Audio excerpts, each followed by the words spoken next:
اور یہ دولت. تو جس معاشرے کے اندر چند لوگ دولت کو چھپا دیں، اس پہ اپنی اجارہ داری قائم کر دیں، اپنی مناپلی قائم کر دیں، تو وہاں پہ کیا ہوتا ہے کہ پھر فَأَذَاقَهَا اللَّهُ لِبَاسَ الْجُوعِ وَالْخَوْفِ، اللہ کا عذاب آ جاتا ہے. اور وہ عذاب کون سا ہے؟ وہ بھوک کا عذاب ہے اور خوف کا عذاب ہے. میرے نوجوان دوستوں اور بزرگوں، ایک بات یاد رکھیں، جس سماج میں، جس سوسائٹی میں نظام کی طرف سے بھوک پیدا کی جا رہی ہو، دسترخوان لگانے سے وہ بھوک دور نہیں ہوتی. آج پوری دنیا کے اندر جہاں بھی پریشانیاں ہیں، اس کا واحد مرکزی اور اساسی سبب یہ ہے کہ انسانوں نے خدا نے جو قوانین عطا کیے ہیں انہیں چھوڑ دیا ہے، اور جو انسانوں کے جو بنائے ہوئے قوانین ہیں انہیں اختیار کر رکھا ہے، اور اس کے یہ نتائج ہیں. فَكَفَرَتْ بِأَنْعُمِ اللَّهِ فَأَذَاقَهَا اللَّهُ لِبَاسَ الْجُوعِ وَالْخَوْفِ بِمَا كَانُوا يَصْنَعُونَ، کہ وہ معاشرہ، وہ سوسائٹی جہاں پہ امن و امان تھا، سکون و اطمینان تھا، جس کو قرآن حکیم بطور مثال ایک آئیڈیل سوسائٹی کے طور پہ انسانوں کے سامنے رکھتا ہے، تو وہاں پہ جو بھوک اور خوف آیا تو وہ کفران نعمت کی وجہ سے آیا.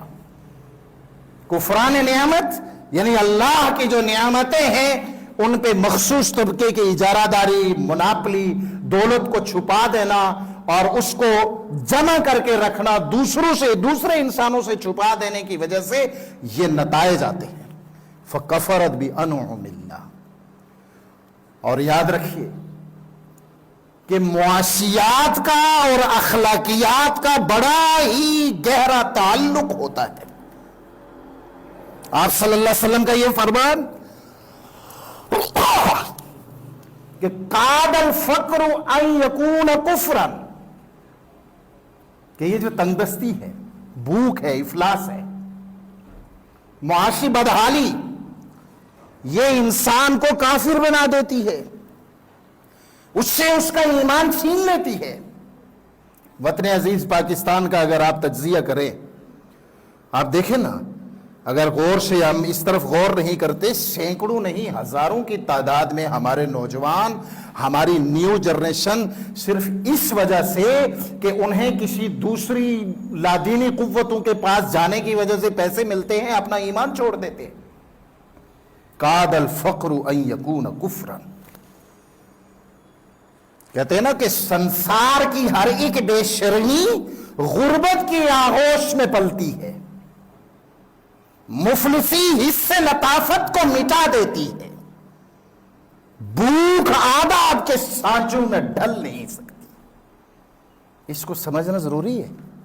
اخلاقی تربیت کے لیے جس سماج اور جس سوسائٹی میں خوف ہوگا، وہاں پہ بھوک ہوگی، اس کے اندر رہنے والے جو لوگ ہیں ان کی ساری صلاحیتیں، ساری پوٹینشیلٹیز وہ دب کر رہ جاتی ہیں. بما کانوا یصنعون.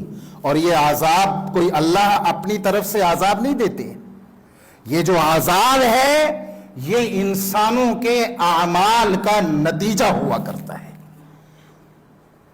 یہ اس کے نتائج ہے اعمال انسانی کے، کہ جب لوگ کفران نعمت کرتے ہیں تو اس کے نتائج یہ ہے کہ بھوک آتی ہے اور اس کے ساتھ ساتھ خوف آتا ہے. قرآن کا مطالعہ ہمیں یہ بتاتا ہے. اور شکران نعمت کیا ہے؟ لَإِن شَكَرْتُمْ لَأَزِيدَنَّكُمْ. شکر کہتے ہیں کسی چیز کا ابھر کر سامنے آ جانا. ہمیں یہ حکم دیا گیا کہ شکران نعمت کرو، کفران نعمت نہ کرو.